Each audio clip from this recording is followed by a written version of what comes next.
BSc 4 semester के सभी विद्यार्थियों का बहुत स्वागत है। आज हम बात करेंगे माफ कीजिएगा।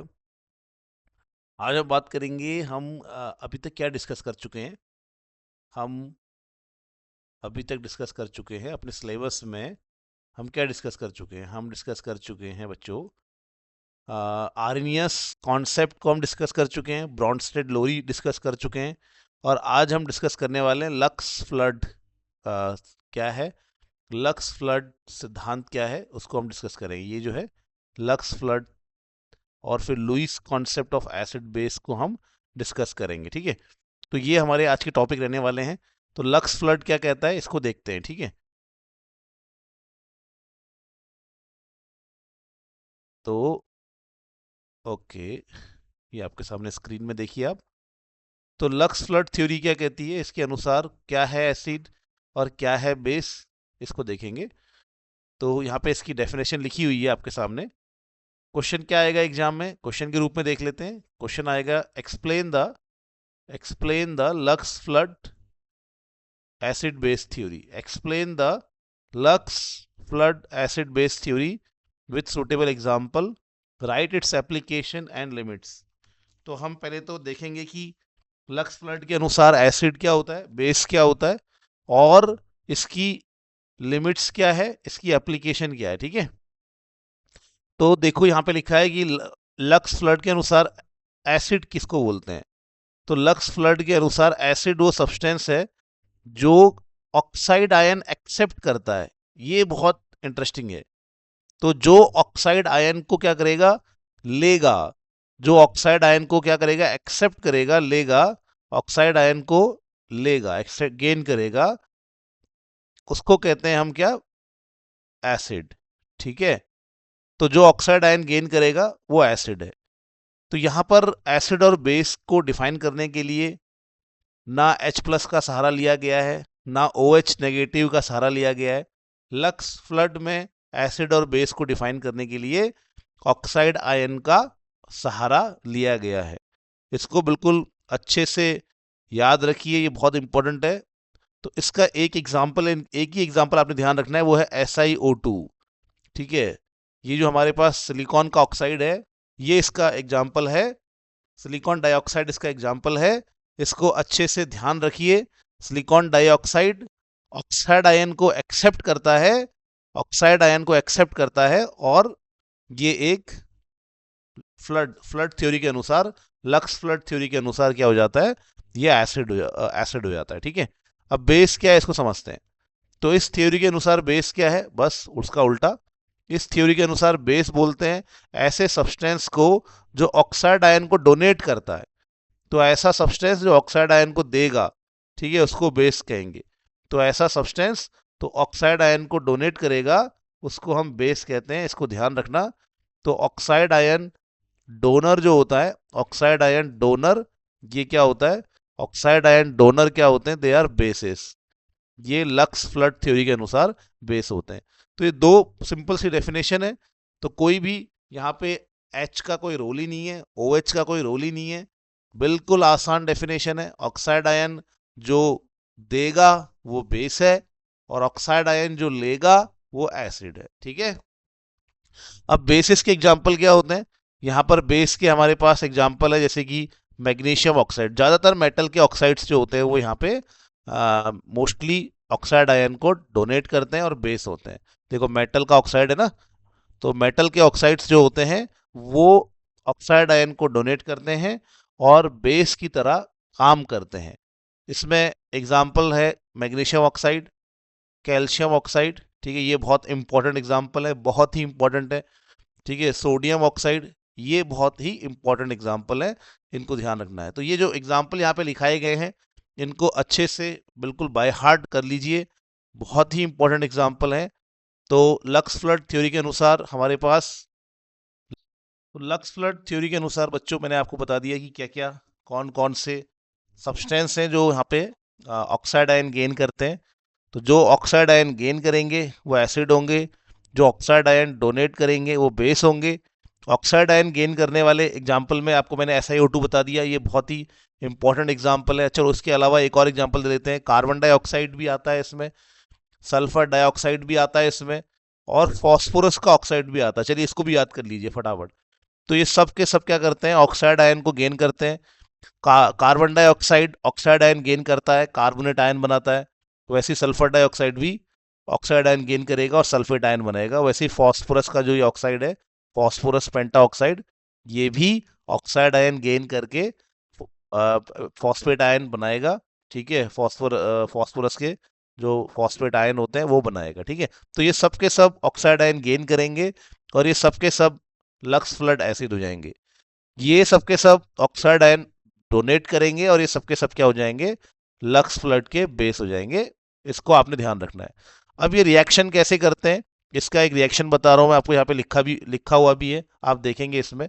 तो जब भी कोई ऑक्साइड आयन डोनेट करेगा तो उस वक्त ऑक्साइड आयन गेन करने के लिए कोई होना चाहिए। ठीक है, तो जब भी कोई ऑक्साइड आयन डोनेट करेगा, इसका मतलब जब भी कोई बेस होगा, लक्स फ्लड बेस होगा, उसी वक्त कोई ऑक्साइड आयन गेन भी करना चाहिए, यानी कि एसिड भी वहां पे होना चाहिए। ठीक है, तो यहाँ पे हमारे पास एग्जाम्पल के लिए हमारे पास क्या है, ये कैल्शियम ऑक्साइड है, ये ऑक्साइड आयन डोनेट करेगा, इसका मतलब ये बेस हो गया। इसकी रिएक्शन कर रहे हैं हम SiO2 के साथ, तो यहाँ पे हमारा क्या हो जाएगा, ये इस ऑक्साइड आयन को एक्सेप्ट करेगा और जो ऑक्साइड आयन एक्सेप्ट कर रहा है वो एसिड हो गया। ठीक है, तो इनके बीच में रिएक्शन होगी और रिएक्शन से क्या बनेगा, कैल्शियम सिलिकेट बनेगा। कैल्शियम सिलिकेट का फॉर्मेशन होगा एक तरह का, ये क्या बन गया, सॉल्ट जैसा ही बन गया। तो ये यहाँ पे कैल्शियम सिलिकेट सॉल्ट बन जाएगा। ठीक है, तो यहाँ पे साफ साफ लिखा हुआ है आपके सामने कि कैल्शियम ऑक्साइड क्या कर रहा है, ऑक्साइड आयन डोनर है, इसीलिए बेस है। और SiO2 ऑक्साइड आयन एक्सेप्टर है, इसीलिए ये क्या है, एसिड है। ठीक है, तो इसी प्रकार से आप कोई भी और रिएक्शन करवा लो। अच्छा, एक बहुत ही इंपॉर्टेंट मैं आपको एग्जांपल दे रहा हूँ, ध्यान रखना। आ, एक एग्जांपल है जैसे जिंक ऑक्साइड। ठीक है, क्या है, ZnO। ZnO क्या है, क्या ZnO एसिड है या बेस है? तो एग्जांपल इसकी बहुत इंटरेस्टिंग है। ZnO ना तो यहाँ पे एसिड होता है, ZnO एसिड और बेस दोनों की तरह काम करता है, ऐसे याद करिए। तो ये एसिड भी होता है और उसी वक्त ये लक्स फ्लड का बेस भी होता है। मतलब ये लक्स फ्लड थ्योरी के अनुसार एसिड की तरह भी काम करता है, यानी कि ऑक्साइड आयन को एक्सेप्ट भी कर सकता है, और लक्स फ्लड थ्योरी के अनुसार ये ऑक्साइड आयन को डोनेट करके बेस की तरह भी काम कर सकता है। तो ये आपके पास एक बहुत इंपॉर्टेंट है। तो यहाँ पे ZnO दोनों की तरह क्या करेगा, दोनों की तरह यानी कि एसिड और बेस दोनों की तरह, ठीक है, कार्य करता है, काम करता है। ठीक है, ये ध्यान रखना है, ये दोनों की तरह काम करता है। इसीलिए इसे कहा जाता है, इसीलिए इसे हम कहते हैं एम्पोट्रिक ऑक्साइड। क्या कहते हैं, एम्पोटेरिक ऑक्साइड। एम्पोटेरिक ऑक्साइड इसको कहा जाता है। अब मैं इसका एग्जाम्पल आपको दे रहा हूँ, कैसे भी इसका एग्जाम्पल दे रहा हूँ, एग्जाम्पल ध्यान रखना। तो इसका एग्जाम्पल देखना, जैसे जिंक ऑक्साइड की आप रिएक्शन करेंगे, अगर मान लो भाई जिंक ऑक्साइड की रिएक्शन आपने SiO2 के साथ कर दी। ठीक है, जिंक ऑक्साइड की रिएक्शन अगर SiO2 के साथ कर दी, तो इस कंडीशन में जिंक ऑक्साइड SiO2 को ऑक्साइड आयन देता है, और ये ऑक्साइड आयन दे रहा है, इसका मतलब ये इस थ्योरी के अनुसार बेस है। और SiO2 ऑक्साइड आयन ले रहा है, तो इस थ्योरी के अनुसार ये क्या हो गया, एसिड हो गया। तो इस रिएक्शन में क्या बनेगा, ZnSiO3। यहाँ पे जिंक सिलिकेट का फॉर्मेशन हो जाता है। लेकिन उसी वक्त अगर आप इस जिंक ऑक्साइड की रिएक्शन सोडियम ऑक्साइड के साथ कर देंगे, तो यार ये बहुत तगड़ा वाला ऑक्साइड आयन डोनर होता है। सोडियम ऑक्साइड तगड़ा वाला ऑक्साइड आयन डोनर होता है। ठीक है, तो जिंक ऑक्साइड की रिएक्शन अगर आप सोडियम ऑक्साइड से कर देंगे, तो ये सोडियम ऑक्साइड इस जिंक ऑक्साइड को क्या करेगा, ऑक्साइड आयन दे देगा। तो ये सोडियम ऑक्साइड इस जिंक ऑक्साइड को ऑक्साइड आयन दे देगा, और ये जिंक ऑक्साइड यहाँ पे ऑक्साइड आयन ले रहा है, इसके लिए इसी वजह से ये यहाँ पे एसिड की तरह हो जाएगा, और सोडियम ऑक्साइड यहाँ पे क्या हो जाएगा, बेस हो जाएगा।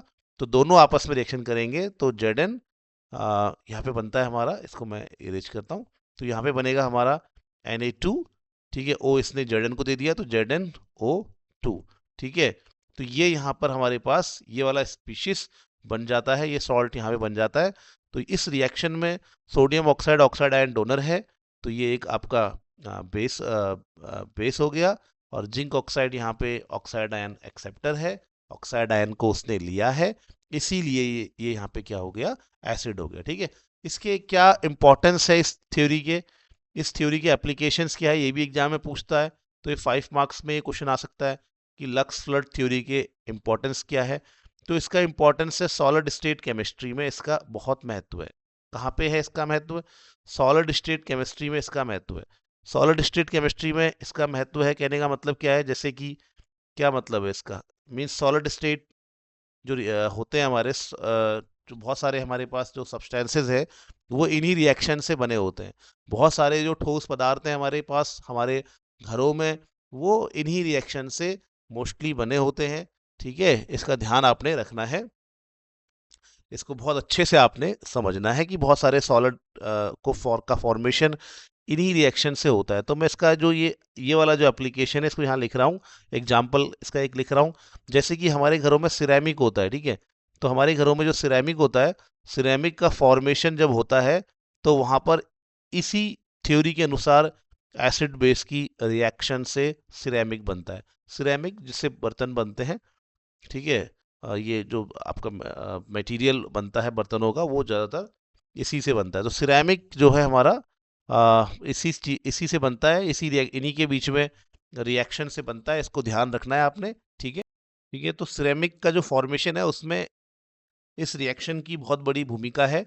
जैसे कि हमारे पास सिरेमिक बनाने के लिए हमारे पास एक रिएक्शन है, जैसे कि हम यूज़ करते हैं, बच्चों ध्यान रखना, हम यूज़ करते हैं हमारा मैग्नीशियम ऑक्साइड की रिएक्शन करते हैं SiO2 के साथ।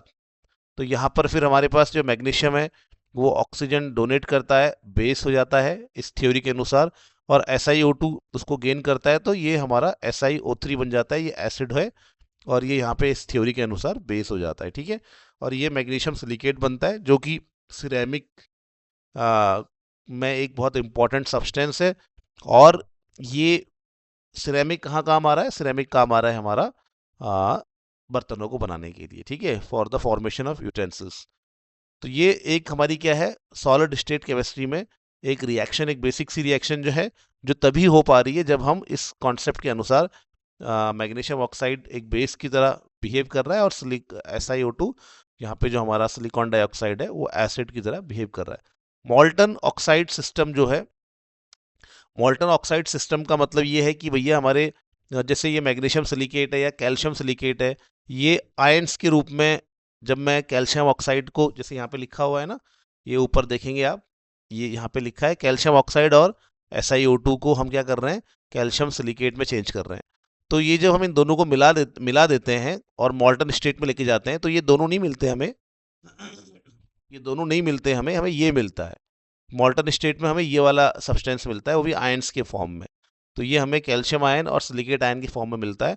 तो इसका एक्सप्लेनेशन हम तभी करते हैं जब हम इस थ्योरी को मानते हैं, इस थ्योरी के अनुसार इनको एसिड बेस मानते हैं। ठीक है, और इसमें मेटलर्जी में इसका यूज़ होता है, मेटलर्जी में इसका यूज़ होता है। मेटलर्जी आप जानते होंगे, जिसमें हम क्या करते हैं, ज़मीन से ओर हमें मिलती है, और एक ऐसा सब्सटेंस होता है जिसमें हमारा मेटल प्रेजेंट होता है।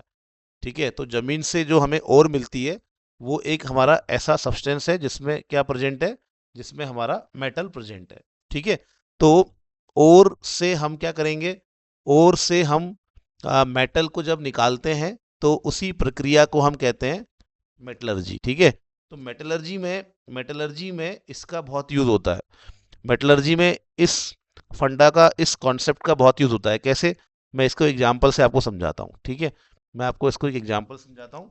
जैसे कि हमारे पास एग्जांपल है, हमारे पास मेटलर्जी का एग्जांपल क्या है, मेटलर्जी में ये कहाँ पर रिएक्शन यूज हो रही है, इसको मैं आपको समझाता हूँ।